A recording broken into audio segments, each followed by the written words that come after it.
Christian Ministries presents Start Our Sabbath, SOS, the live Friday night program to help you and your family start your Sabbath off right.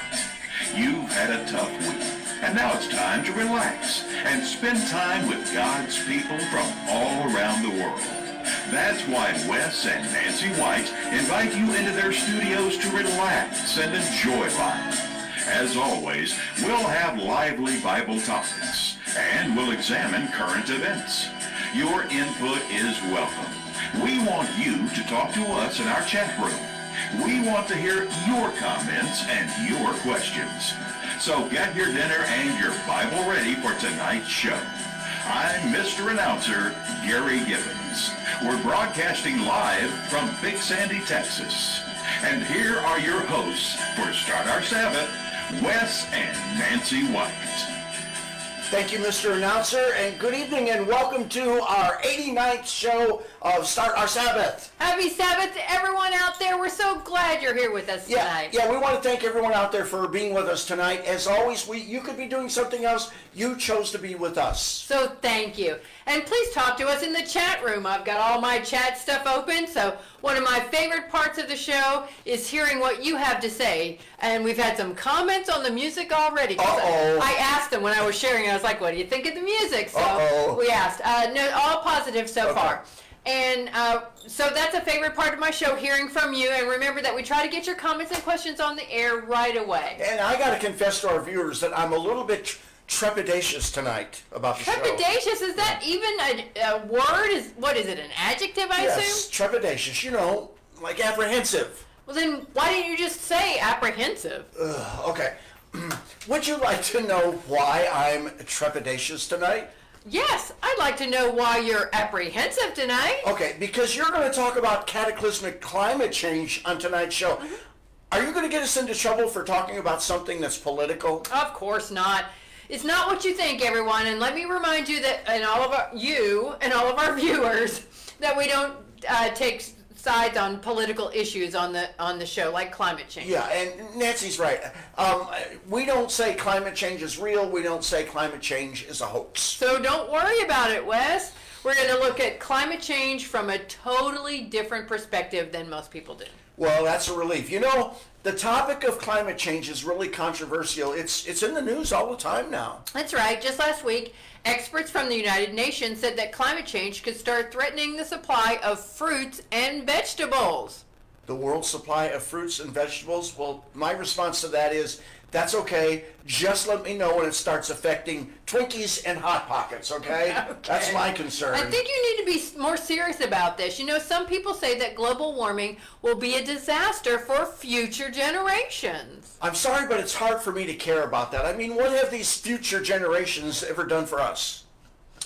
A little less levity, please. Now, on my segment tonight, I'm not going to say that global warming is real or that it's fake, but I think you should be concerned about cataclysmic weather events in general. Oh, in general. Like this one. Last fall, Hurricane Michael knocked out several feast sites on the East Coast, and that was not good for the Church of God. Yeah, the destruction of those sites was awful, and frankly, I find it really annoying that people can't even agree on what caused that big hurricane. There's a lot of debate on the causes of these big hurricanes. Yeah, like on MSNBC, they said the hurricane was caused by global warming.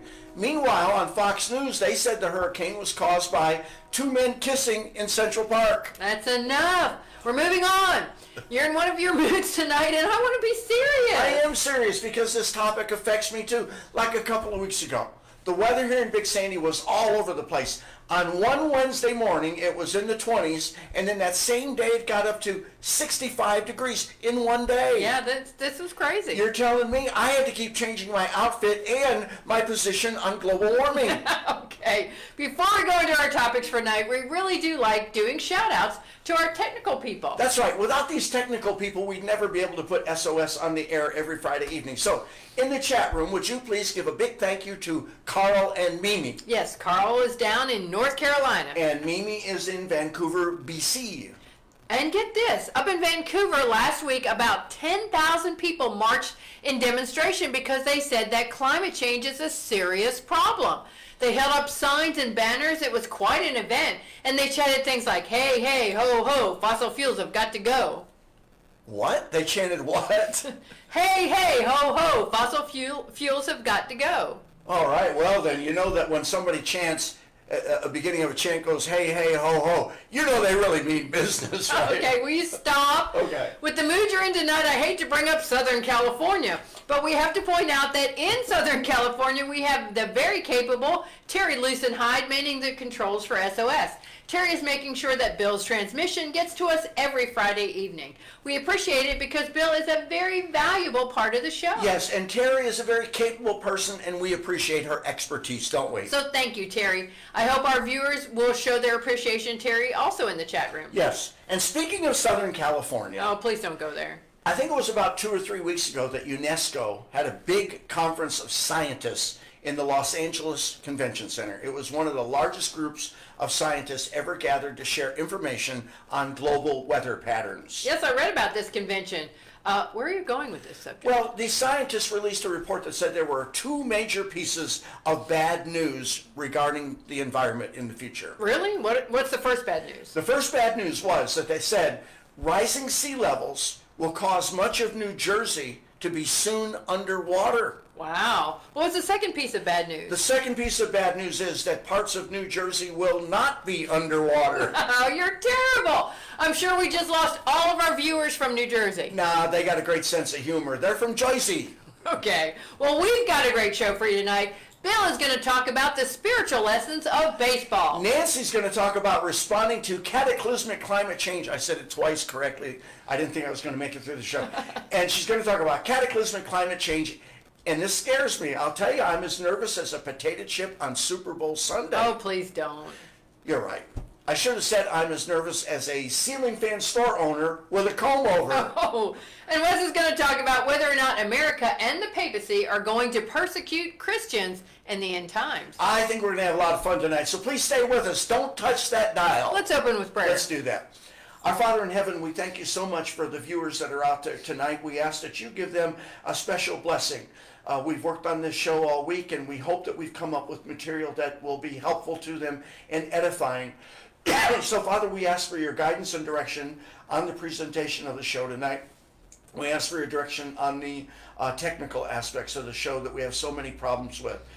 We're so grateful for this technology that you provided us with, and we ask that you please be with us as we try to pull this off tonight. We thank you again for our co-workers, our technical people, Carl and Mimi and the Loosenhides. Please put your blessing on them as well. So now we commit this little get-together to you. We do it in your name, in the name of Jesus. Amen. Okay. Amen. All right, let's take a quick commercial break, and we'll be right back.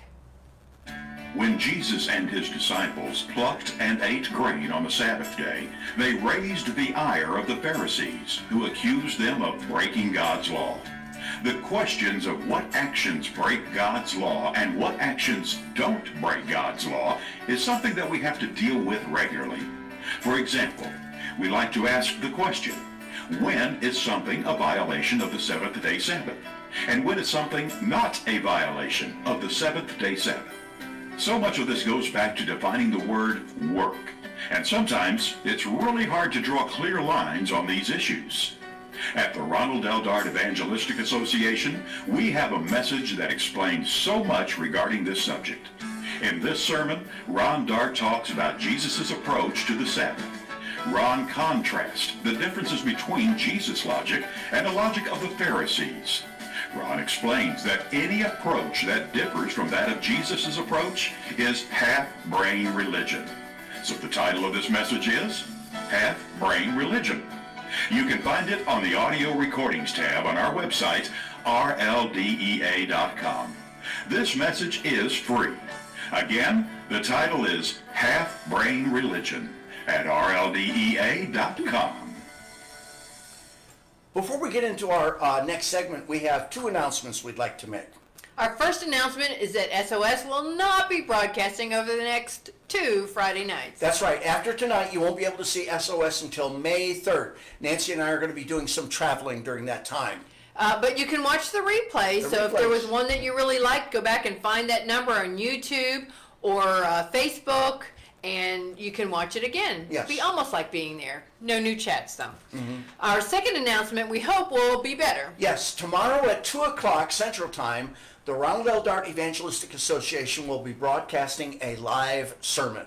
We're doing this because Ron Dart really liked church to be at 2 p.m., and while he was still in good health, he always had a 2 p.m. church service that was broadcast. And after he got ill, Allie did her best to keep Ron's tradition alive, but she was constantly thwarted in this effort. So in honor of both Ron and Allie, once a month we're going to have Wes do a live sermon on our new program called Remember the Sabbath. You can watch Remember the Sabbath in the same places that you watch SOS, Wes's Facebook page, the Ronald L. Dart Evangelistic Association Facebook page, Dynamic Christian Ministry Facebook page, or you can watch the YouTube link at rldea.com and at dynamicchristianministries.org. And it's a lot of options there. That's a lot of options. And at the end of every sermon, there will be a live question and answer session, so you can feel free to comment, complain, or ask questions, and we'll answer it right then. So you can comment in the chat room during the sermon, but you can comment live later. That's too. right. So don't forget to join us tomorrow, live at 2 p.m. Central.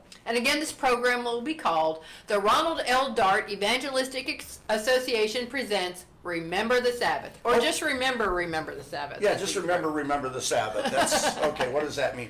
Okay, what have you got for us this evening, sweetheart? Well, I want to talk about this incredible weather phenomenon that historians and scientists called the Little Ice Age. There isn't a universal agreement on when the Little Ice Age began. While almost all experts consider the end of the Little Ice Age to be about the mid-1800s, the start of the Little Ice Age is pegged at a variety of dates depending on what marker is used to designate the start. It can be anywhere from 1560 to 1650. So we're looking at a minimum of 200 years in duration for the Little Ice Age, although a 300 to 400 year period is more often cited. The book, The Little Ice Age, by anthropology professor Brian Fagan of the University of California, tells of the plight of European peasants during the 1300 to 1850 chill. And that plight was famines, hypothermia, bread riots, and the rise of despotic leaders brutalizing an increasingly dispirited peasantry. And if you believe it's 200 years or 400 years, there were generations in there that knew nothing other than the Little Ice Age. During this time, millions starved to death or died of famine-related diseases or from the plague, which ran rampant through the famine-weakened population. In Europe, despotic leaders weren't the only threat because the populace sought to lay blame on someone or something for the weather upheaval. Many innocent people were accused of witchcraft and burned alive. Now, burning people at the stake did not solve the problem of bad weather, didn't change the climate. Nevertheless, they tried it, and this idiotic action, in fact, contributed to the death toll. It's also believed that the French Revolution can be tied to the Little Ice Age because it was a primary factor in creating centuries of famine, poverty, and disease that led up to the Revolution. Perhaps, strangest of all, are the innovations and cultural changes that occurred during the Little Ice Age. You know, the Irish are famous for eating potatoes. Well, it was during this time, the Little Ice Age, that the Irish changed the staple of their diets from cereal grains to potatoes because they were in the ground. They could survive a little better. New types of heaters were invented during this period. Warmer clothing options were invented as well. And it was during the Little Ice Age that the famous violin maker Antonio Stradivari produced his instruments. Now, some claim that the mystery of why no one can replicate Stradivari's work in creating these violins is solved by understanding that the colder climate caused the wood used in his violins to be denser than in warmer periods, contributing to their unique tone. So let's ask this question. What can we as Christians learn from the Little Ice Age? Well, first, remember that when cataclysmic change occurs, when cataclysmic events occur, whether it's a hurricane, volcano, mudslide, church split, or finding out that a family member has stage 4 cancer, it helps to realize that God is aware and still in control. Often we are not in control, meaning that at the point of the event's occurrence, there may not be anything a mere mortal can do to prevent it or mitigate the damages of the cataclysmic event. Nevertheless, we should not think during these times that God is either unaware or uncaring. Luke 12, verse 6 to 7 says, "Are not 5 sparrows sold for 2 copper coins? And not one of them is forgotten before God. But the very hairs of your head are all numbered. Do not fear, therefore, you are of more value than many sparrows." Hebrews 13, 5 to 6 tells us, "For he has said, I will never leave you nor forsake you." So we can confidently say, "The Lord is my helper. I will not fear. What can man do to me?" In Matthew 28:20, Jesus says, "And behold, I am with you always to the end of the age." When cataclysmic events occur, we pray. We reach out with help. We donate. We lend a hand with the cleanup. But mostly, any prevention or mitigation of the circumstance is out of our human control. Second, it doesn't help in any way to start pointing fingers and accusing a political party, a particular food, a rival church, or some particular sin you think an individual has committed as the sole or even the main responsible factor for the cataclysmic event. There may be a time to understand contributing factors and to be aware that there are usually many factors and long-standing errors that have contributed, specifically to try and avoid a repeat in the future. However, in the midst of the event is not the time to be like the friends of Job and make accusations. Just as the little ice age was not stopped by the burning of accused witches, Job's friends provided no help or insight. They provided no comfort with their efforts to pinpoint a casual sin. They spent a great deal of time and energy trying to get Job to confess some egregious sin rather than trying to comfort him. They would have done better to spend their time applying a healing salve for his boils, or simply continuing to sit there quietly without talking, just sitting there with him, as we find that they were doing in the first part in the chapters, Job 2, around 12 and 13. Third point is despots, carpetbaggers, and opportunists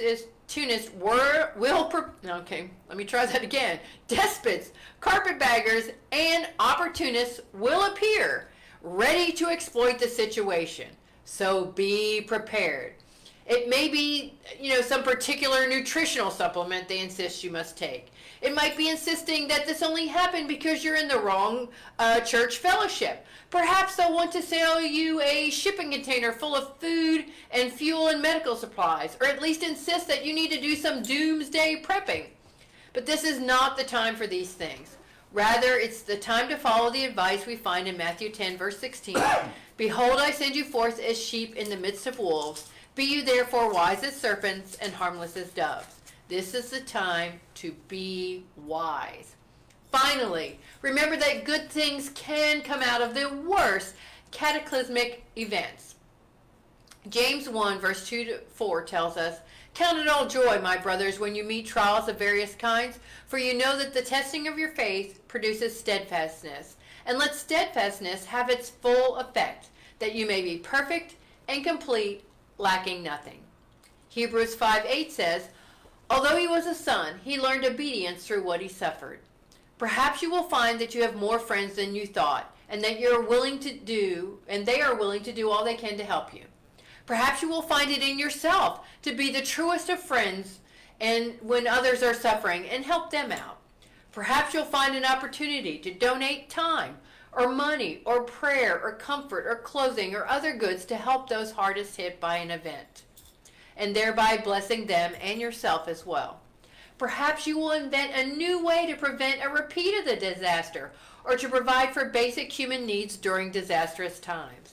And maybe you'll just perform the beautiful, unique, God-created music of love, patience, and kindness, melodies which only find their truest pitch in the hardest of times.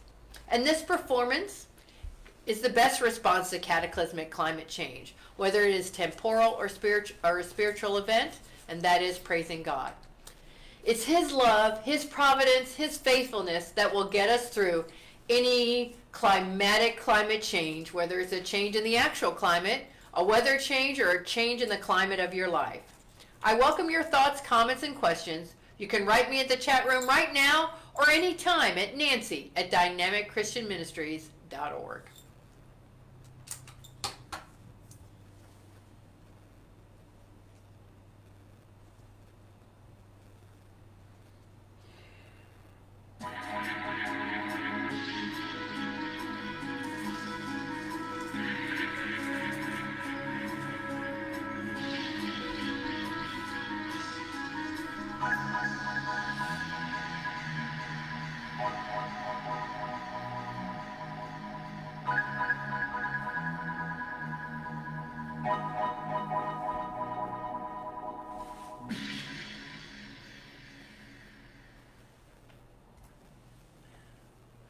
Now, before we bring Bill onto the show, I want to talk to you about meat in due season.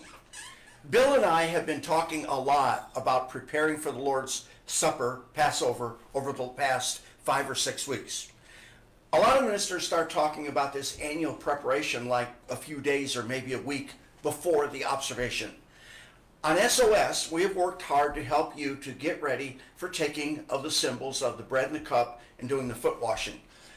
But tonight, we figured that you're ready. I know Nancy and Bill and I are ready. This has been on our minds for weeks, months. So this means that you're not going to hear anything tonight about the pre-Lord's Supper, Passover preparation.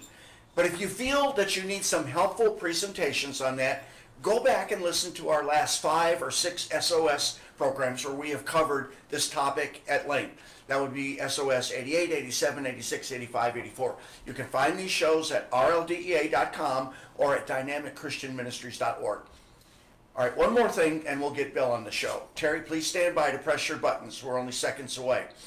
Remember that Bill runs the Facebook page called Seventh-day Sabbath Keepers. Seventh-day Sabbath Keepers has over 28,000 followers. So check out Seventh-day Sabbath Keepers on Facebook. It's got a lot of great stuff. All right, let's see if we can bring Bill on the show. Terry and I have to do this just right or the wheels will fall off and everything's going to crash and burn. So let's see if we can do this.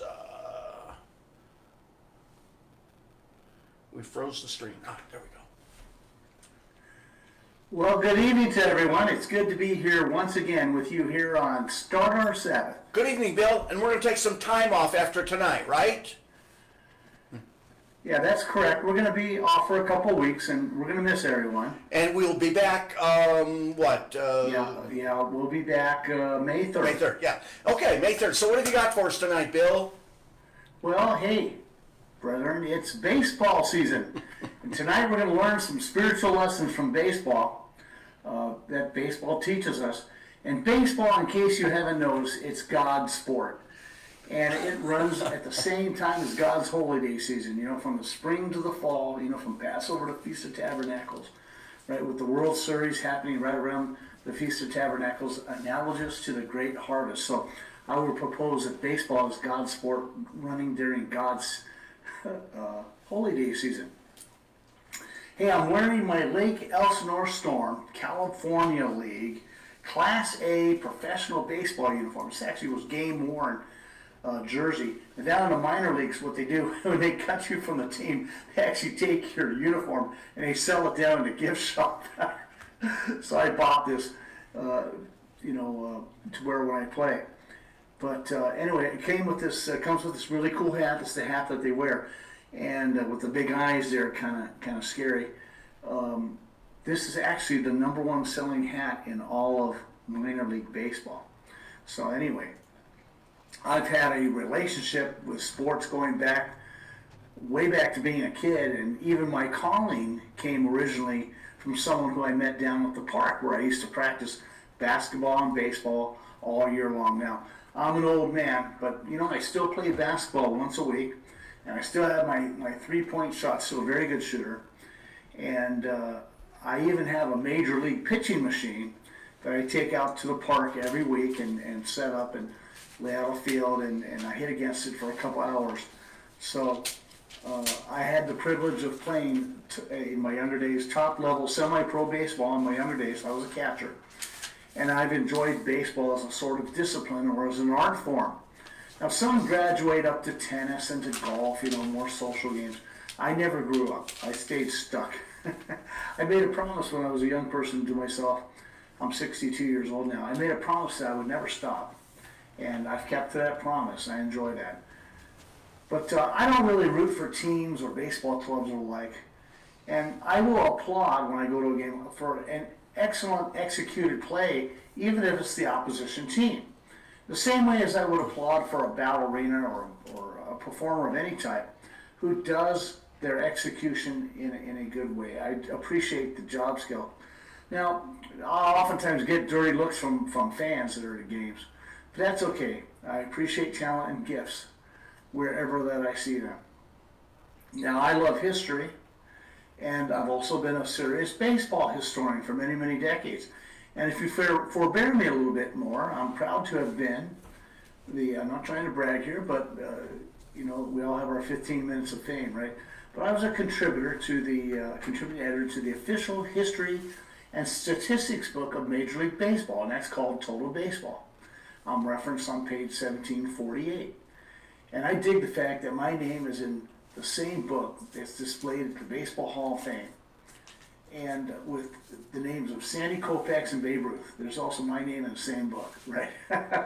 And it is the official history and statistics book of Major League Baseball, right there, kept at the Cooperstown Hall of Fame. So I dig that. It's the little things in life. But, okay, enough of that. But let me show some Christian spiritual lessons that I've learned from baseball. So stick with this. I don't care if you're not a baseball fan or, you know, if you're a gal and you don't care about it. My wife, Terry, doesn't care about baseball. And I understand that. But you'll get some lessons from this, and I'll keep it simple. But let me introduce a few of the greats who have played baseball. There's going to be some lessons in here, so hang with this. All right? First up, let's talk here about Reggie Jackson. And Reggie Jackson was known as Mr. October for being so great in so many different World Series, including hitting 3 home runs in one World Series game. And he had 567 home runs in his career. Reggie Jackson is in baseball's Hall of Fame. Someone else we're going to discuss tonight. Here's Rickey Henderson, and he is baseball's all-time leader in stolen bases. He also has scored more runs in his long 25-year playing career, more runs scored than any other ball player in the history of baseball. And he had over 3,000 hits. He was a stellar fielder, and he also is in the elite Baseball Hall of Fame. When I was a kid growing up, I really liked this guy. He played for the California Angels, and I enjoyed watching him play. And when we went up to the game, and that was one Nolan Ryan. And pitcher Ryan also was a 300-game winner. He struck out more batters than any other pitcher in Major League history. He had a fastball that topped 100 miles per hour. I remember watching him pitch. It was incredible. He also gave up the fewest amount of hits for 9 innings than any other pitcher in history as well. So he just had some tremendous stuff. And again, too, Nolan Ryan, he is also in baseball's Hall of Fame. And he was elected on the first ballot. Robin Roberts, maybe a name you haven't heard of, but he was a great pitcher way back in the 1950s and 1960s. He won 286 games in his career. He led the majors in complete games for 5 straight years. And he won 20 games or more, which is a really good feat to accomplish, for more than 6 straight years. Robin Roberts is also in the Baseball Hall of Fame. Well, there's always a yin and a yang, right? I want to talk about the rest of the story. As oftentimes when there is success, there is tragedy and failure. There's a lesson to be seen here, so stay with me. Remember who we first talked about? We talked about slugger Reggie Jackson. In addition to all those home runs that Reggie Jackson hit, Reggie Jackson is also the all-time leader in striking out. No one has struck out more ever in Major League Baseball history than Reggie Jackson. He led the league in strikeouts 5 times. He struck out over 100 times a year, more than 100 times per season, 19 consecutive years. And he finished his career striking out an incredible 2,597 times. That's a lot of lonely walks back to the dugout after striking out, that's for sure. Remember we talked about all-time stolen base leader Rickey Henderson? Well, 5 times Rickey Henderson also led the league in being caught stealing. In other words, he was thrown out, tried to steal, and got caught, made it out. In fact, no one in baseball history was caught stealing more than Rickey Henderson, and he was caught stealing more than 335 times during his career. Hard-throwing strikeout king Nolan Ryan? Well, no one in baseball history had more bases on balls, also commonly called a walk, where the batter gets a free base because he threw 4 balls than Nolan Ryan. Nolan Ryan gave more base on balls of walks, if you will, than any other pitcher in Major League history. 2,795 batters, and he led the league in issuing walks. Kind of a sign of wildness. 8 separate times he led the league. And lastly, how about Hall of Fame pitcher Robin Roberts? No pitcher in the Hall of Fame gave up more home runs in their career than Robin Roberts. Roberts gave up an incredible 505 home runs in his career, and he led the league in giving up home runs, something you don't want to do. He led in that dubious category 5 times. All right, how about some lessons from this here on Start Our Sabbath? The Bible has similar stories, doesn't it? Great men who had great flaws. And David rapidly comes to mind, doesn't he? Right? He was a great warrior and a great king. But he stole another man's wife and then got her pregnant. And then to cover up, he actually had, this was a good man, a leading man in his army, a man of renown, a true warrior. He had her husband killed. Terrible. And yet ultimately, God says he was a man after his own heart, right? A man after God's own heart, in spite of those big flaws. There was Elijah, who after performing a great miracle at the hand of God, within just a few hours, he was asking God to kill him as he fled from Jezebel with fear. The Apostle Peter, a leader of the first century church, and one of the 12 disciples, actually denied Christ. Under duress? Well, no, he denied Christ while cursing at a little girl for fear of being found out that he was a follower of Christ. And we have the Apostle Paul, the leading writer of the New Testament, the person that God would use to bring the gospel to the entire, well, not the entire Gentile world, but to much of the Roman world, Gentile world at that time. And yet he had killed men, women, and children who were Christians before his conversion, dragging them out of their homes, abusing them, killing them, jailing them. The Apostle Paul. There are many more sagas like this in the scriptures. But the one thing that the biblical champions all have in common is this. They didn't quit. Even when they made grievous mistakes in their lives, they re-engaged, they repented and found mercy, and yes, even empowerment from their Savior. And just like those Hall of Famers we talked about, they made mistakes, they made errors, they actually were some of the worst in some categories in Major League history, and yet they endured and received the prize of being in baseball's Hall of Fame in spite of the flaws.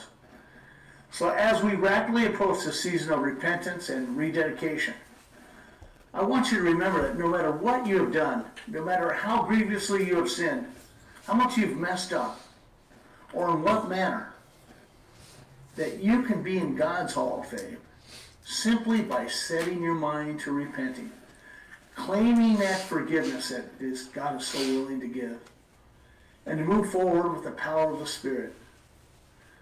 Spiritually speaking, we just got to keep swinging the bat, keep pitching the ball in the game of life, and your crown and your victory will await. And I want you to count on it, and don't have doubts about that. Don't let the devil discourage you and have you quit on the game. Stay on in there. You'll receive your crown. And listen, have a blessed Sabbath and have a wonderful Holy Day season. We'll see you on the backside of it. Good night now. What is it that excites you the most about your walk with Christ? If you're a lay member, hopefully you have an intense desire to be involved in doing God's work. Hopefully, you don't rely exclusively on your church organization to promote the good news of the kingdom of God. Hopefully, you don't look at evangelism as being solely the job of your pastor. Also, it's important to note that many times the lay members of the church runs ahead of the church's eldership when it comes to evangelism. And there's nothing wrong with this. At the Ronald L. Dart Evangelistic Association, we have an inspiring message on this subject. In this sermon, Ron Dart talks about the importance of your being personally involved in promoting the gospel. The title of this message is Personal Evangelism. You can find it on the audio recordings tab of our website, rldea.com. This message is free. Again, the title is Personal Evangelism at rldea.com.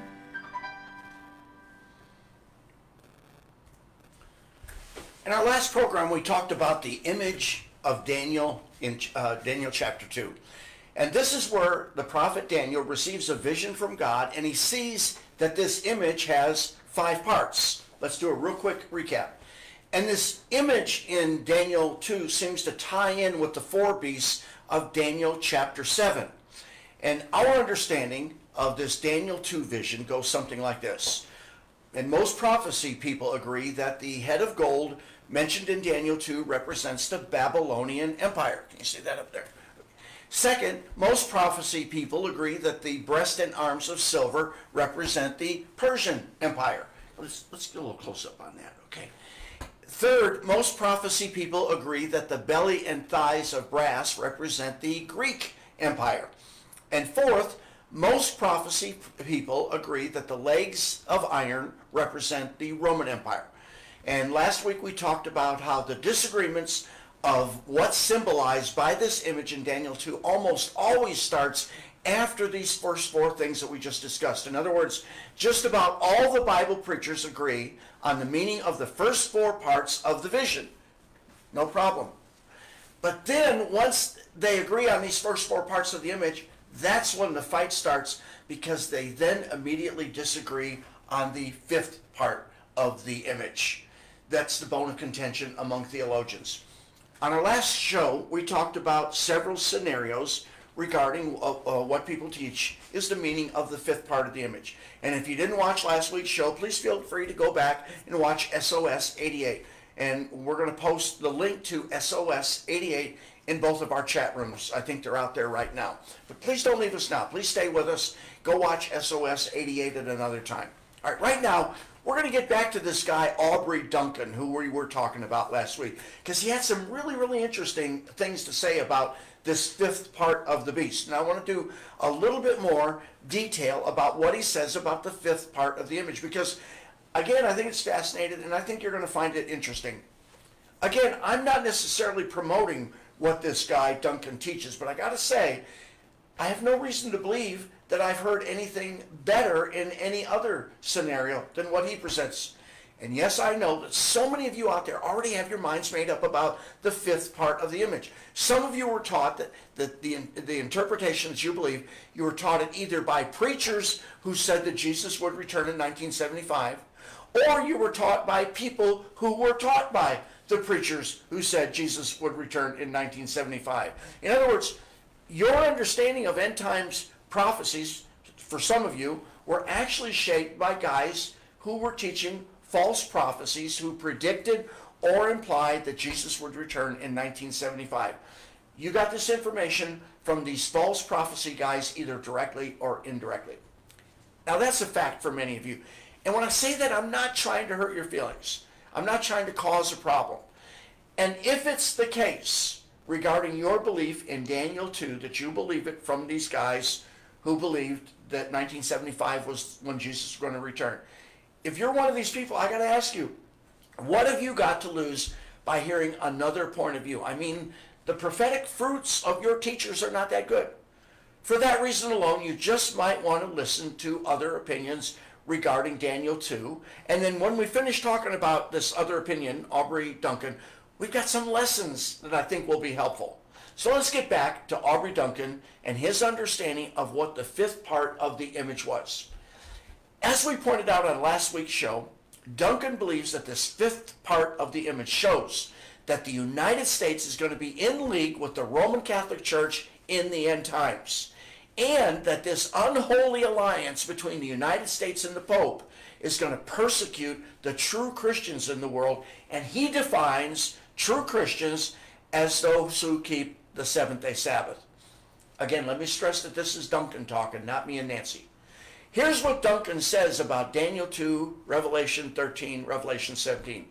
He says the beast nation that's mentioned in those books, the United States, has in its constitutional Bill of Rights the following: Congress shall make no law respecting an establishment of religion or prohibiting the free exercise thereof. Then he goes on to say that the United States is the two-horned, lamb-like beast that arose out of obscurity from the two pillars of its strength.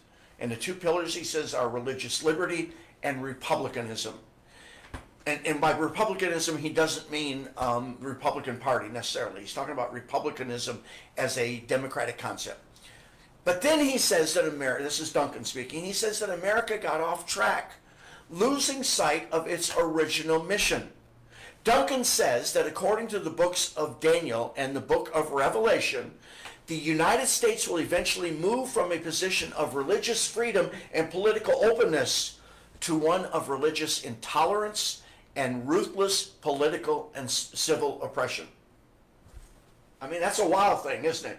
He says, and I'm quoting, he says, recent developments in the U.S.-Vatican relations, coupled with former Pope Benedict's blueprint for one world government and his predecessor's call for universal legislated Sunday sacredness, the United States and the Vatican, he says, will become close partners. He says that, again quoting, he says, what's most remarkable is that America, a nation born out of the great Protestant Reformation, with its founding fathers establishing it as a bulwark against papal tyranny, has now, a little more than 200 years later, willingly given its support for the resurgence of the papacy. End quote. I didn't know that. Did you know that? Well, frankly, I still don't know it, but maybe you know that. I don't. And finally, one last quote from Duncan. He says, but that ideal, you know, religious freedom that's enshrined in the Bill of Rights, he says that ideal is being attacked in the very name of religious liberty. Duncan then talks about the Trump administration's love affair with the evangelical/Catholic religious right. End quote from Duncan. Now, I'm sorry, but I find Duncan's proof to be totally lacking. And normally, on something like this, after I looked it over, I would say to you, I'd say something like, well, all right, he makes some fair points. And on this particular point, this is kind of good, but here's where he's a little bit off. Usually that's what I want to do on this show, is actually drill down and analyze the exact words that he's saying. But I can't talk like that because he makes no fair or valid points. Not one of his contentions holds water at all. Duncan's article is a bunch of historical recounting and ramblings that have nothing to back them up. Again, I bring this up because it's interesting, and again, we're going to learn some lessons from this. Further, I have to say this. Come on. You're going to tell me that President Trump is going to be part of a crackdown on Sabbath keepers? You're going to tell me that he's going to persecute his daughter, Ivanka, and her husband, Jared Kushner?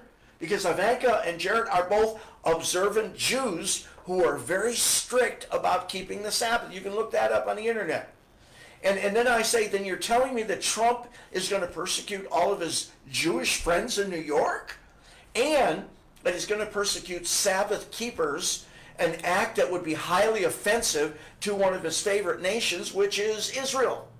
I mean, how would he explain all this persecution of Sabbath keepers to his friend and close buddy, Prime Minister Netanyahu? This is absurd. And whenever it comes to stuff like this, we never say never, because really anything could happen. I mean, you know, anything could happen. Trump could become a Buddhist. Trump could leave the country and go be an explorer in the Amazon jungle. Trump could sell all his wealth and become a beggar in Times Square. I don't think it's going to happen, but anything could happen. In the meantime, there is no indication whatsoever that Trump is going to do any of these crazy things that I've said or crazy things that Duncan says. Now, when we talk like this, inevitably, someone's going to say, well, show me that Duncan is wrong. Show me that Duncan's prediction won't happen. And this request is backward. It's a backward thinking of logic. This line of reasoning is backward because the burden of proof in a situation like this is not on us to disprove that Duncan's contentions are not going to happen. The burden of proof is on the proponent of a crackpot idea to prove that it will happen. Can you see the difference? Do you see where the burden of proof lies? Not on us who are on the receiving end of this whack job speculation. Never let yourself get tricked into trying to disprove something when the burden of proof is on the guy who's coming up with the wacky idea. The principle of burden of proof is really important when it comes to talking to people about what's going to happen and what's not going to happen. Now let's just beat this dead horse just a little bit more. Let's talk about the time element of Duncan's insistence that Trump is going to be in league with the Pope and will be persecuting Sabbath keepers. In order for the Trump administration to do this, they've got to get this done in either the next 2 years or the next 6 years, depending on whether or not he gets reelected. Of course, the way out of that understanding is to say that, well, I don't think Trump's going to leave office once his term expires. I've heard many people predict that. He's not going to leave. He's in there, forever. And how many times did I get to hear that about Obama, that he was never going to leave office? I heard that Clinton was not going to leave office. And let's be clear. I'm not defending Trump. That's not our job on this show. Nancy and I do not take sides in politics. So while I'm not defending Trump, I'm simply saying that Duncan gave no convincing arguments whatsoever that Trump is going to ally himself with the Pope and go after Sabbath keepers. And this is not part of the script, but I think there are times that Trump and the Pope have not agreed and they've snipped at each other regarding things like building the wall. All right, let's move on from Duncan. Let's leave Duncan behind. We've spent enough time on his rantings. It's now time for us to get into the important stuff. If we're going to examine prophecy or doctrine or history, there's got to be something that we learn when we study those subjects. We can't just do it from an academic point of view. We've got to learn lessons, otherwise we're just wasting our time. Let's look at 7 important lessons that I think we need to learn. I sure hope we can get through them.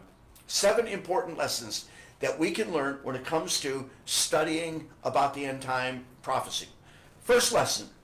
Over the past 2 shows, we've discussed differing projections regarding the end times, and they all have one thing in common. They might disagree on the future of any given nation or on a particular doctrine like the rapture or whatever, but they all seem to have the following in common. They're working from the premise that we are living in the end times. And this is a false premise. And I say it's a false premise because I'm sorry to tell you this, and this is where I can see the number of viewers who are here at any given time. The number's going to drop. You cannot prove we are in the end times. No, you can't. Now, you may want this to be the end times. You may have totally convinced yourself that we're living in the end times. Or some religious organization may have convinced you that we're living in the end times. But the fact of the matter is, you cannot prove from Scripture or from current events that we are now presently in the end times. Now let's be clear. I would love nothing more than for this that we're living in now to be the end times. I want it to be the end times. Why? Because I want Jesus to return as soon as possible. And that's what this is all about. I want all the suffering in the world to be eliminated. That's what we're supposed to be thinking about. I want Satan to be bound. I want man to become at one with God. I want Jesus to rule as King of Kings and Lord of Lords. But as much as I want the end times to get here soon, because I want the kingdom of God brought on this earth soon, I have no proof that these are the end times, and I'm sorry to say, neither do you. Right now, I'm going to give you a serious caution, because chances are you're not hearing the following caution from your Sabbath-keeping minister. Too many Sabbath-keeping ministers are not preaching the following caution, and it should be taught. It needs to be understood by the body of Christ, and the caution is this. We have a big problem in Christianity. We have different names for this big problem. We call it headline theology. We also call it prediction addiction. And people suffering from this are apocalyptics. That is, they're addicted to believing that the apocalypse is right around the corner in the same way that an alcoholic is addicted to booze. Again, please believe me when I say I'm not trying to be mean. And you can disagree with me on this, and I'm going to give you a challenge on how you can show me that I'm wrong. We'll get into that in a minute. I'm not trying to be mean, but sometimes I wonder if this malady that exists within Christianity isn't some sort of a mental illness in some of the people. I really believe that some people, not all of them, but some people have a psychosis that's centered on the unprovable claim that we are now in the end times. But let's stay out of pop psychology and let's just deal with the topic itself. Headline theology, prediction, addiction, apocalypticism. At the end of the show tonight, again, I want the apocalyptics to convince me that you are not basing your beliefs about the end times on a false premise, that your prediction addiction is actually valid, and that your headline theology hang-up is not some sort of self-deception. In the meantime, I've got to remind you of the old saying that goes like this: there's no one easier to fool than those who are so desperate to believe. And that's why we have things like pseudoscience. That's why we have psychics.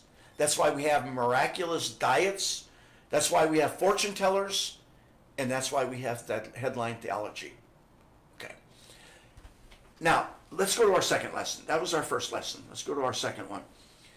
In the discussions that we have about all the false teachings that are out there today regarding end-time theology, you might have already picked up on this show that we really don't come down hard on regular people, church members. Instead, on this show, we tend to double down on the religious leaders who promote doctrinal silliness, because when Jesus walked this earth as a mortal man, he mostly came down on the religious leaders. He really didn't tear into the regular people that much. Further, on this show, we really don't come down hard on other churches. Why not? Well, because Paul says, and this is important, 1 Corinthians 5:12, please write this down, 1 Corinthians 5:12, what business is it of mine to judge those outside the church? Are you not to judge those inside? Sure, we have a responsibility to take exception to traditional preachers out there in regular Christianity who make claims like the Sabbath is done away with. We take them on when we do the show. But then after we disagree with them, we really don't need to talk about them anymore. Why not? Well, Paul just told us why. He asked a rhetorical question, what business is it of mine to worry about those outside the church? Here he clearly tells us to judge those inside the church. And when we say judge those inside the church, I don't think that Paul means to judge the hearts and the conversions of people in the church. I don't think he meant for us to try to judge their relationship with Jesus. I think instead what he means, we are to judge the teachings, the actions, and the doctrines of those in the church. Can you see the difference? So again, on SOS, our contention is not so much to talk about false teachings of those outside. We focus on the wrong teachings of the leaders within the body of Christ. That's our second lesson. Let's go to our third lesson tonight.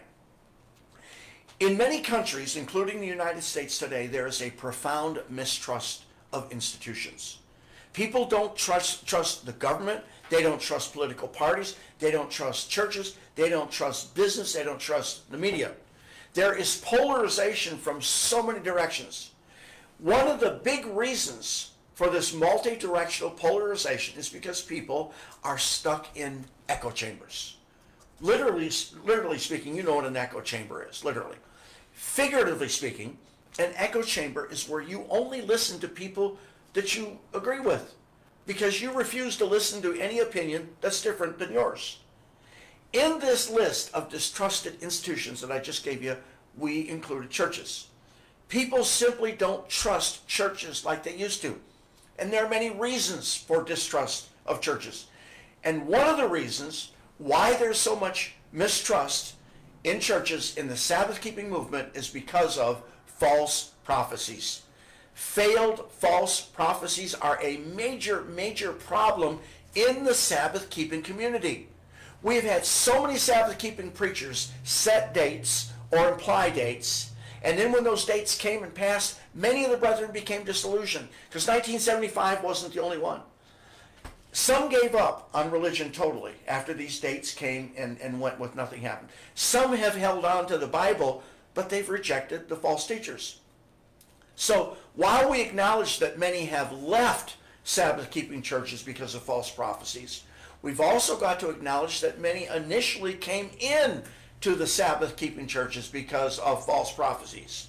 And I can say with assurance that because I can make this statement with assurance, because the years before 1975, when Jesus was supposed to return according to these false teachers, these pre-1975 years were the years of great growth in membership. After 1975, church growth slowed down significantly, and then over the next decade or so, people left the church in droves. So it's interesting to note that false prophecies initially attract people, but then these same false prophecies drive people away when they don't come to fruition. This is no way for church growth to take place within the body of Christ. That's our third lesson. Let's look at our fourth lesson. Should we stone false prophets? Should we? All right, that's a joke, because we know we shouldn't. But let's examine that question just as an academic exercise. Right now, we have many Sabbath-keeping preachers who are livid over things like this, that they've made they have made a lesbian mayor in Chicago, just elected a lesbian mayor, and many of our Sabbath teachers, ministers, are thrilled. Get this. They're thrilled that some backward countries like Brunei are getting ready to stone homosexuals. They love the idea of killing homosexuals with stone. They wish that that would be done here in the United States. And I'm not defending homosexuality, not defending it. These ministers love to quote Leviticus 20:13. Write this down. Leviticus 20:13. It says, if a man lies with a male as with a woman, both of them have committed an abomination, they shall surely be put to death, their blood is upon them. But then these same guys who are guilty of setting dates and implying dates for Jesus' return, they ignore Deuteronomy 18. Let's read verse 21. Write that down. Deuteronomy 18:21. It says, if what a prophet proclaims in the name of the Lord does not take place or come true, that is a message the Lord has not spoken. And what is the punishment for making a false prophecy according to Deuteronomy 18? Well, verse 20 says, but a prophet who presumes to speak in my name anything I have not commanded, or a prophet who speaks in the name of other gods, is to be put to Visit death. SayRight.com for all your projects. Why is it that so many of these ministers love the idea of stoning homosexuals, but then they're quite, silent on the issue of stoning false prophets? Some might say they're already stoned. Stoned in the same way that a druggie is stoned on narcotics or an alcoholic is stoned on booze. These guys are stoned by alcoholism. And the ones who are not suffering addiction are promoting this theological, they're not suffering from the addiction, but they promote this theological nonsense. And why do they do it? Because it brings in followers who give them money. Obviously, our fourth lesson tonight is that we should be aware of the double standard that's practiced by teachers of headline theology. Let's get into our fifth lesson. Just got 3 more to go, 5, 6, and 7. Our fifth lesson comes from Marvin Story. He's a regular who watches the show. Remember that we pointed out that everyone agrees on the first 4 parts of the Daniel 2 image. It's just that the 5th part of the image they disagree on. They say the 5th part represents another nation. Let me read from Martin's story. He said, there is no 5th kingdom mentioned in Daniel 2. He said there's only 4 kingdoms. He said the feet may seem like a 5th kingdom, but it is never identified as such. He says there are only 4 beasts mentioned in Daniel 7, which seems to be a parallel vision to Daniel 2. This fourth beast, he says, is different from the other three and continues on to the time of the end. No mention of a fifth beast, but it seems to be just various manifestations of the fourth, which is different than the other three. Thus he said, and I like this, I really like this. It's still quoting from Martin. He says, the fourth beast shall be the fourth kingdom upon the earth, which shall be diverse from all kingdoms, and shall devour the whole earth, and shall be tread down and broken pieces. And the 10 horns out of this kingdom are 10 kings that will arise, and another shall rise after them. And he shall be diverse from the first, and he shall subdue the 3 kings, and he shall speak great words against the Most High, and shall wear out the saints of the Most High, and think to change times and laws, and they shall be given into his hand a time and a times and a dividing of time. He's quoting Daniel 7, 23 through 25. Still, and final quote from Martin's story says, also Revelation 3:2 only has 3 aspects of the beast being represented. Then a separate beast in verse 11. So he concludes by saying, I don't see any support for a 5th kingdom in the scripture of Daniel 2. End quote. I think Martin makes some really good points. And the really good one that I like is this. If Daniel 7 is parallel to Daniel 2, why does Daniel 7 have no 5th beast? And I always wondered about that for decades, but I never, made it come together and verbalized it like Martin's story did. So our 5th point is this. Perhaps we're looking at Daniel 2 from a wrong perspective. And we could go on and talk about that for hours, but we got to move on. Our 6th lesson is this, and this is a really important lesson. People love to read Daniel 2 and Daniel 7, but they're not spending near enough time on Daniel 2, verse 34. Write that down, please. Daniel 2, verse 34. This is one of the most important scriptures in the Bible. People get all involved in trying to figure out which nation or which groups of nation are the 5th part of the image, and they lose sight of the main point that God was making in the vision given to Daniel. Let's read Daniel 2, verse 34. And I'm going to do a close-up on this image. Verse 34. As you looked, a stone was cut out by no human hand, and it struck the image on its feet of iron and clay, and broke them into pieces. Then the iron and the clay, the bronze, the silver, the gold, all together were broken into pieces and became like chaff of the summer threshing floors, and the wind carried them away, so that not a trace of them could be found. But the stone that struck the image became a great mountain and filled the whole earth.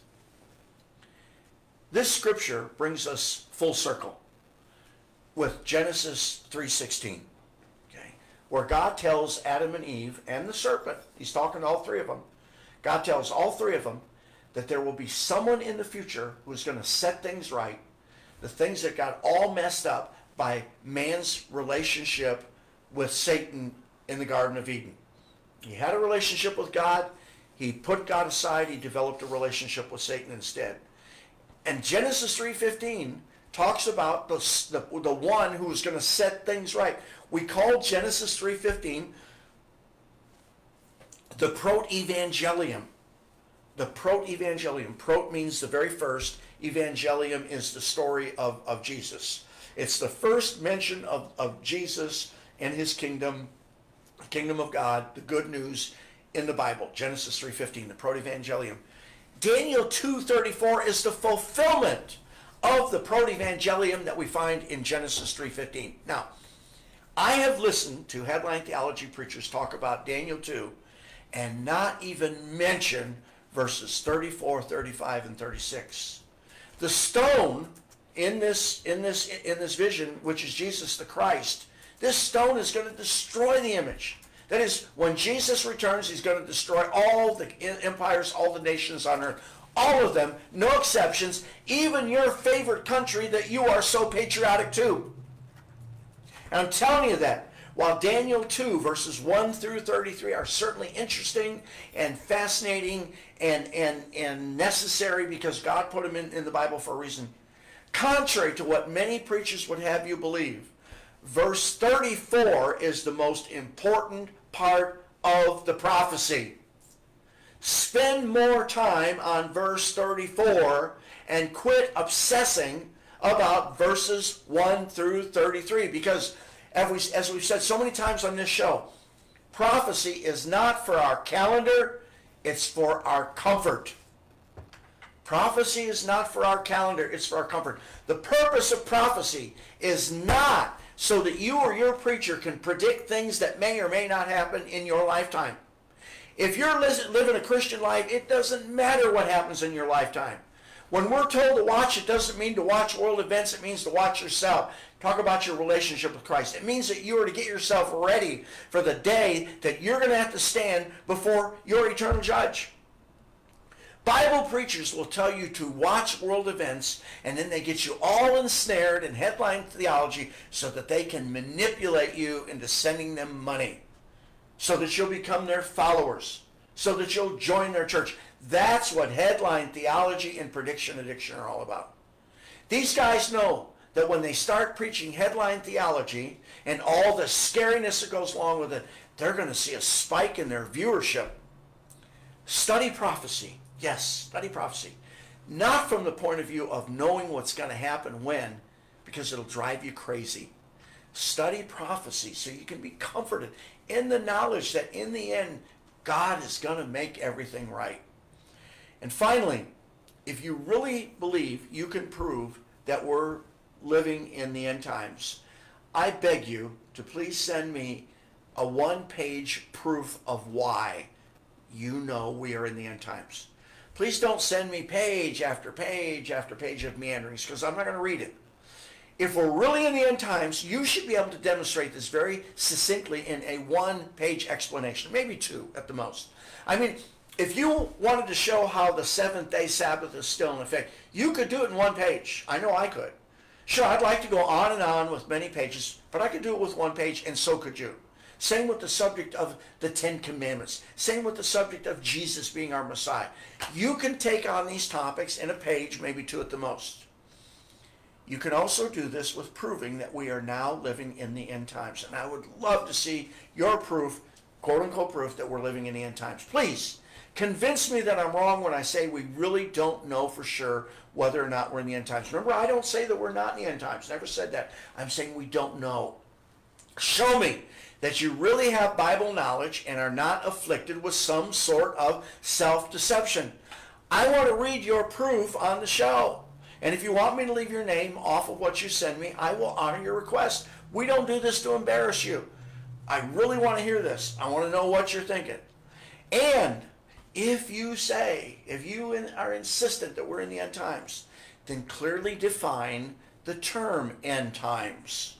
Okay? Did you hear that? If you're going to say we're in the end times, you've got to clearly define the term end times. And you can give me the years of the end times like this. You can say the end times run from 2001 to 2030. Or you can tell me this. How long a period is end times? You can be specific. Like, do you believe the end times covers one generation? That gets pretty specific. Well, if so, you got to tell me how long is a generation. Because here's the deal. If you say that a generation is 33 years and we're living in the end times, and the year today is 2019, then the latest date of the end times can be no later than 2052. Isn't my math correct? I mean, there are just way too many of us who've been told we were living in the end times for the past 50 years. Actually, longer than that. Can the end times be 50 years long? Can it be 75 years? Can it be 100 years? Tell me. Enlighten us. Tell me. And be specific. Don't just do a lot of crazy meandering. But I don't think you can. Because all this headlines theology stuff that we're living in the end times, to me it's like reading a horoscope in the newspaper. It's also vague. It's nebulous. It can mean just about anything. And I'm not the only one who's tired of this.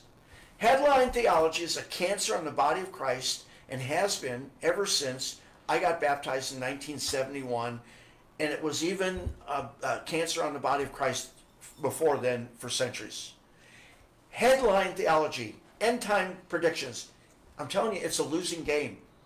Give it up and instead concentrate on Jesus. Concentrate on the weightier matters of the law, which is justice, mercy, and faith.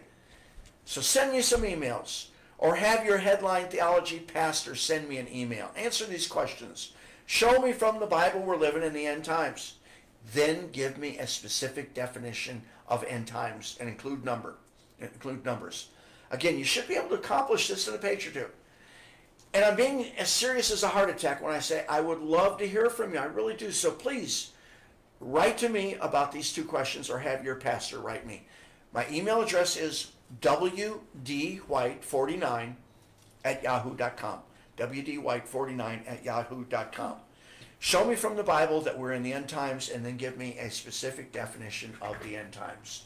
Okay, again, we want to remind you that tomorrow, 2 o'clock, right here, at 2 o'clock Central Time, U.S., we're going to do our first Remember the Sabbath program. Sermon with Q&A afterwards, Yes. so don't miss that. Now, it'll be a live sermon. When we did go to CEM there when Ron was sick, I remember they had snacks. Are you and I going to be eating during the No, we're Q&A? not, because they would take a break, and then we're not going to take a break. We're going directly from the sermon into the Q&A. I guarantee I can grab a sandwich with one hand Yeah, and not leave the screen. She's a Schmidt girl. She can eat and walk and chew gum at the same time. That's right. Okay, one final thing.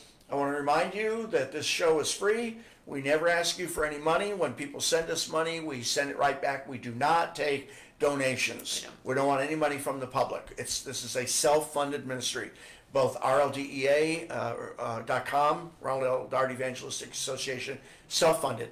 Dynamic Christian Ministries, SOS, totally self-funded. So you can't send us money because we're going to send it right back to you. But we do ask for your prayers. So please pray for the show. And if you find this show is good, hit the share button. I missed my cue. Yeah, okay. I think it's because you got me all off center there. What's going on in the chat rooms? Okay, so let me start with a couple of things from YouTube first. First of all, Positive Dennis said he remembered a book that said that the white horse and the four horsemen of the apocalypse was the West, the red was Russia, the yellow was China, and the black was fascism. The author used these same kind of arguments, but time has passed by his theory, and that's kind of an odd mix. We've got countries and then just a political system. Yeah, so. That's an excellent observation. I forgot all about that. Of course, we didn't get into Revelation and the four horsemen of the apocalypse, but that's a good observation. Thank you, Dennis. And he also follows up with Sabbath keepers in the 1600s were influenced by anti-government types called fifth monarchists. Do you know anything about the fifth monarchists? No, I do not. Dennis, send us something on that. We might share that on a future show if you've got a link, or if you've researched it and studied it, send me an email on it if you would, please. Yes. If you're willing to share it, and we'll give you credit. If we read from it, we'll give you credit. That's, again, wdwhite49@yahoo.com. Unless you don't want credit. Yeah, then I'll take the credit. Okay, good job. Bill Bratt said it's interesting that people, and so this would be backing up a subject, and then we'll get into everything about prophecy. Okay.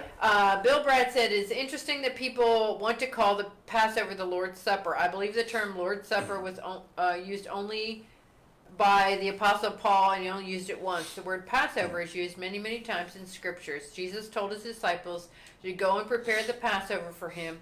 I ponder the point that people do not want to use the term Passover because they think of it as being Jewish, but it really is the word from God Almighty, referencing Leviticus 23. Who says that? That was from Bill Bratt. Bill Bratt, that's an excellent point. And I'd love to we don't have time to get into it tonight. We've already gone overtime.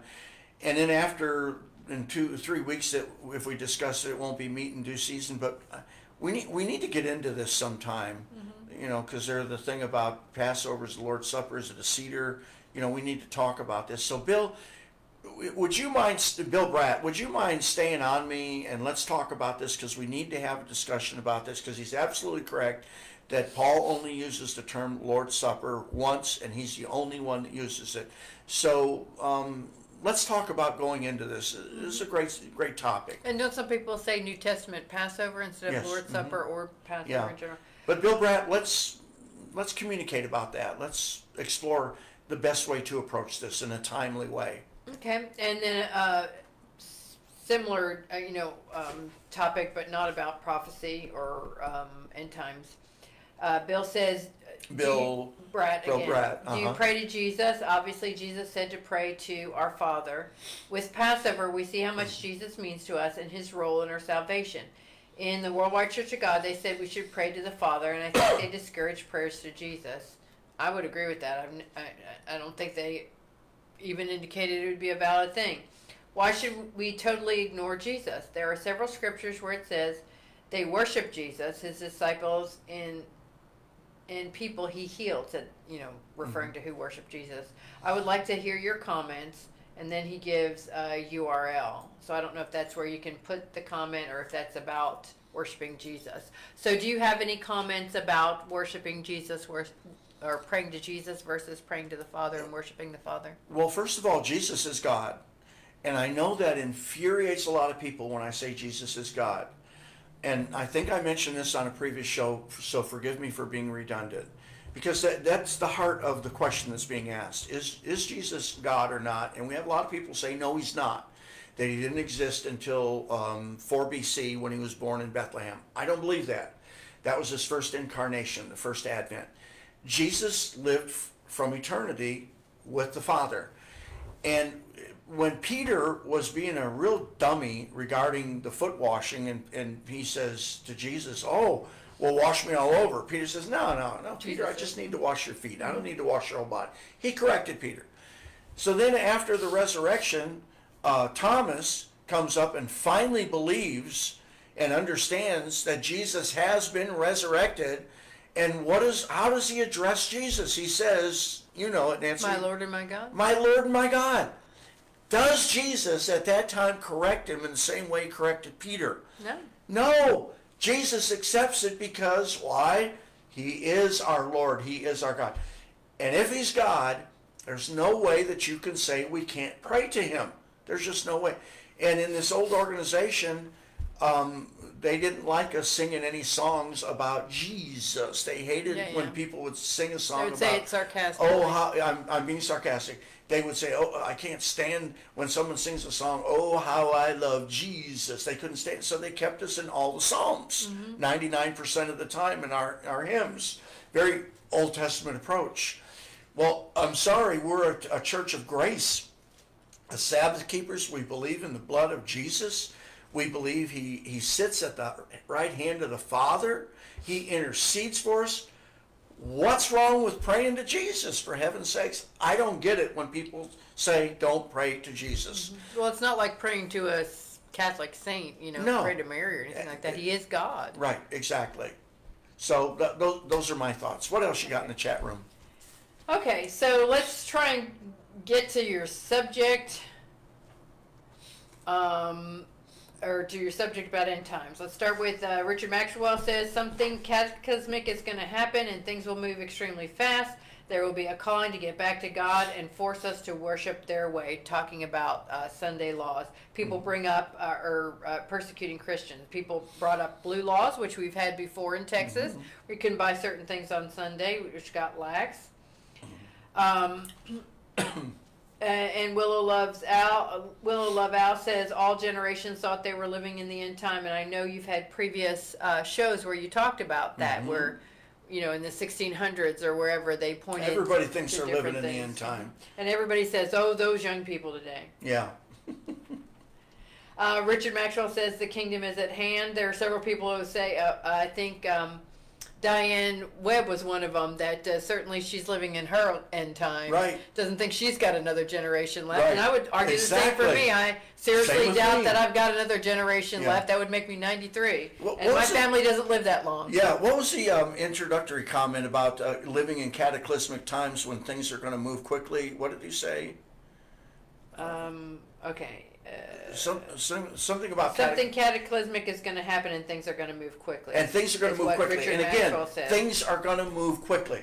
And again, this gets back to the misunderstanding that people have when Jesus says, "Behold, I come quickly." That doesn't mean he's coming right now. It means that when things happen, as this comment was made, when they happen, they're going to happen quickly. And I use the example of when I put my credit card into the gas pump, when I get gas, and it says, remove card quickly. Now, does that mean, oh, I got to get that card out of there right now? I mean, I can't. No, you can sit there for an hour and it's going to say remove quickly. What it means when it says remove quickly, it means when you do remove it fast. Don't pull it out slowly. That's what it means, remove card quickly. You see the difference? Same with Jesus.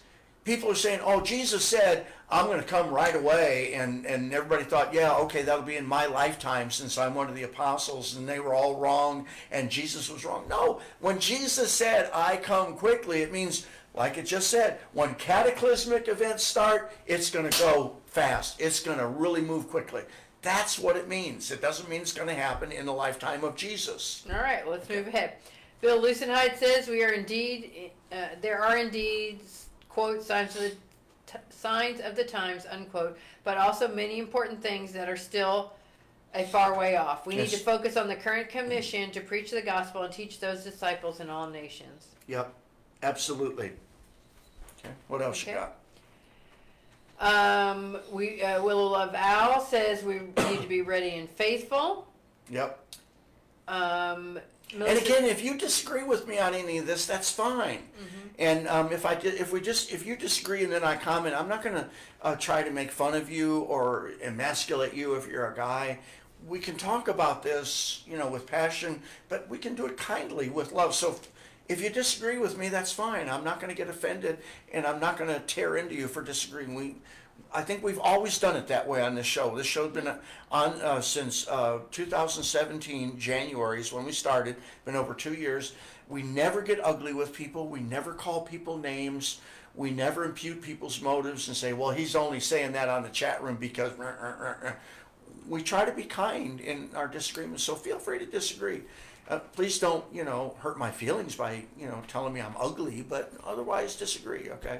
Okay. All right. Melissa Chandler says, stand alone on the word of God, even if you are alone. It is war, so put on the complete armor of God. Yes. Now, Richard Maxwell says, judgment begins with the church, and that is true. That's absolutely right. Judging ourselves. That's right. Judgment is now on the house of God. Judgment is not on the people who have not been called yet. Right. Melissa Chandler says you will know them by their actions and keep safe distance from false actions and others. That's right. We know them by their fruits. We know them by their actions. We don't know them by looking into their hearts and saying, oh, I know what his heart is. His heart is this. His motive is that. We don't know that. We know them by their fruits. We know them by their actions. Thank you, Melissa. Good comment. John Black says, regarding are we living in the last days, what do you think of what Zach says in the following video? We post a video, which is great for people in the chat room, but it's hard for us to comment because we can't talk about them. So if you want to summarize what it says and what might be interesting, that'd be great. Yeah. Larry Evans said, how much did the charisma of the Armstrongs have to do with the explosive growth? So we talked about how their time predictions brought people in. What do you think about their charisma? It absolutely had a lot to do with their bringing people in, a lot of charisma. Let me just tell us a little anecdote, and some of you might say, why are you talking about this? You're wasting my time. The pastor of the church I attended in the 90s in Grand Prairie, Texas, his name was Robert Coulter, no relationship to Fred Coulter. Robert Coulter was our pastor in Grand Prairie in the 90s, Church of God Seventh Day, and he was the church historian, and still is. And he's written that thick book on the history of the Church of God Seventh Day, and he talks about Armstrongism. And he's interviewed a lot of people in his writing about the history of the Church of God Seventh Day. And he talked to people who knew Armstrong, and Garner, Ted, and Herbert. And he and I sat there one time and said, what would the Church of God Seventh Day be like today if HWA had stayed in Seventh Day and gotten along and submitted to the older ministers and the organization, because he was a maverick. He was a lone wolf, and he wouldn't submit. So he moved on. And I asked him, what would it have been like Church of God Seventh Day? Where would we be today if he had stuck around? And he said, wow, that is a fascinating question. He said, if we could have worked with him, even though he had some doctrinal differences with us, not that many, but if we could have stayed together and worked as a team and brought people into the church for the right reasons, he could have been very, very helpful in converting people to Christ. He was very complimentary. So anyway, that story ties in with the charisma of the Armstrongs. Yes, both of them, very charismatic. Okay. Lee Lisman said he heard a tape portion of a sermon by HWA in Pasadena in 1958, quoting Deuteronomy 18. And he said something to the effect that, I'm telling you right now, if Jesus Christ doesn't return in the next 20 years, then I'm a false prophet. Oh my, really, Lee? If you got a link to that, that would be fascinating to listen to, Lee. Of course, that's it's interesting he says that, because he also wrote in 1939 that church government should not be hierarchical, that the keystone of church government has to be the local congregation. That's where church government starts. And apparently he repudiated both of those. That's a good one, Lee. Thanks. Okay, so Richard Maxwell says the 10 toes are the 10 horns of Revelation, which the little one comes up amongst and uproots 3. Okay. All right, Larry Evans reminds us that, like Ryan Dart said, I've read the book, and in the end we win. That's right. That's what's important. Who said that? Larry Evans? Yes. Thank you, Larry. We've read the end. We know what's going to happen, and God wins. That's right. And as his followers, as his children, as his obedient ones, as his worshipful ones, we win too. That's right. As long as you don't leave the faith or leave your relationship with God, you know you're going to win. I mean, it's like the worst inside, or the best insider trading you could possibly have. Yeah. You know how it's going to turn out, so why not bet on the winner? Yeah, that's right. Good point. Thank you. Okay, so let's see. Willow Laval says every day we're closer to the end time. Marion Young Perkins says we're all living in our own end times. Yep. Bill Bratt wants you to repeat point 7. Point 7. Oh, yeah, I guess I wasn't clear on that. Point 7 is here's your chance to show me that I'm wrong. I think that was point number 7. So I guess you get to make point 7. Yeah, you get to make point 7. You get to show that I'm full of hot air and don't know what I'm talking about. Okay. So Marion Young Perkins also says, I'm truly thankful to have missed some of the issues that have been brought up with Worldwide Church of God. It's good not to have to unlearn that stuff, Marion Young Perkins. Yeah.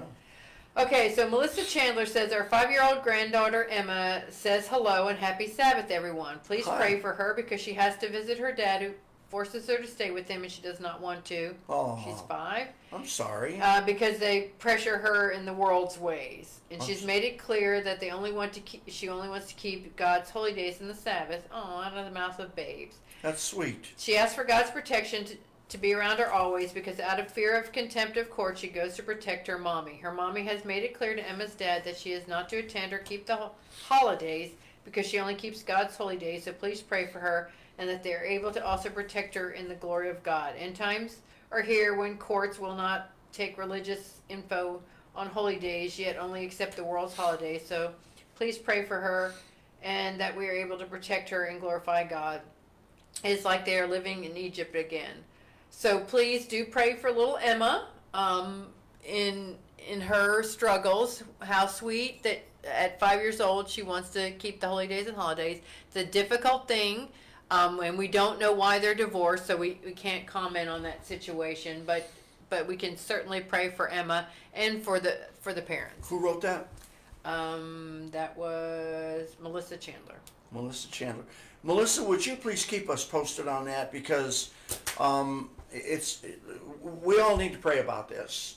And I'm going to ask everybody who's watching the show to write down 5-year-old Emma and add that to your prayer list and pray for Emma just regularly from now on until we hear from Melissa that things are improved, and then we can do a prayer of thanksgiving. And I'm going to go on faith that we're going to have a prayer of thanksgiving on this. If we all go to our knees and pray for 5-year-old Emma, what an example for us that she's doing this, because we know a lot of believers are not as enthusiastic about being obedient as 5-year-old Emma. Mm-hmm. How is it that 5-year-old Emma has more faith and desire to follow God's law?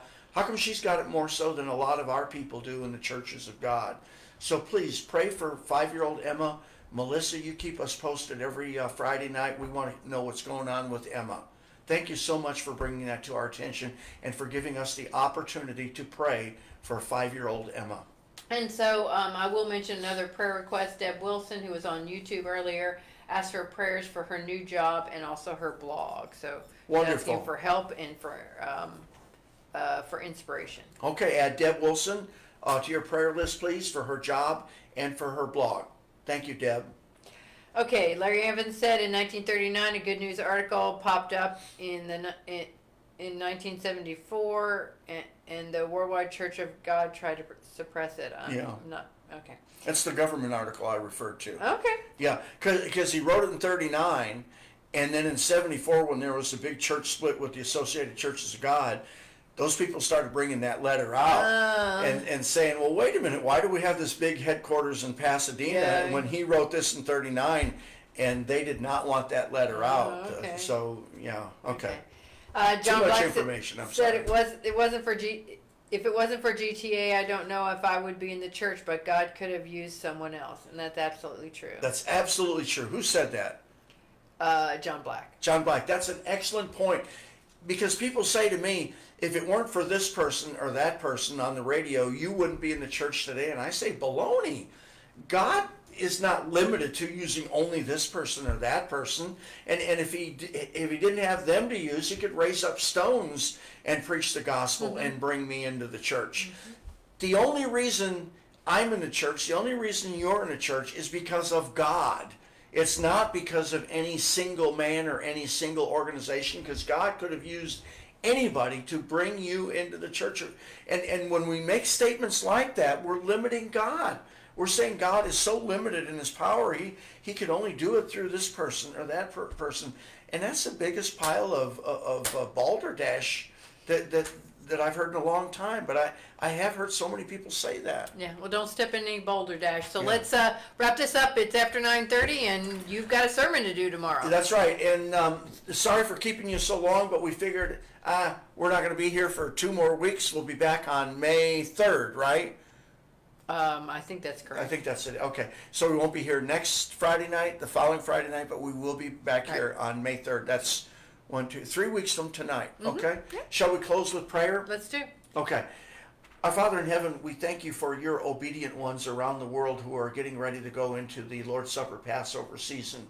We ask, Father, for your blessing on these people. We ask that you please help them to have a right heart. Help them to really appreciate the value of the shed blood of Jesus Christ for our sins. Please be with them. Please give them an extra blessing.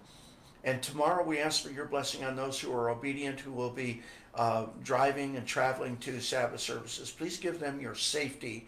And once they get to church, please give them your blessing and your inspiration as they fellowship and serve you.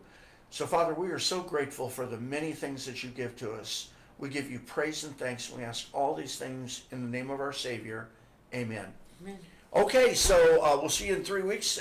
Please share. Come back tomorrow, 2 o'clock. If you're not in church, don't play hooky from church That's tomorrow. right. You can always watch the replay. You can always watch the replay. So don't play hooky.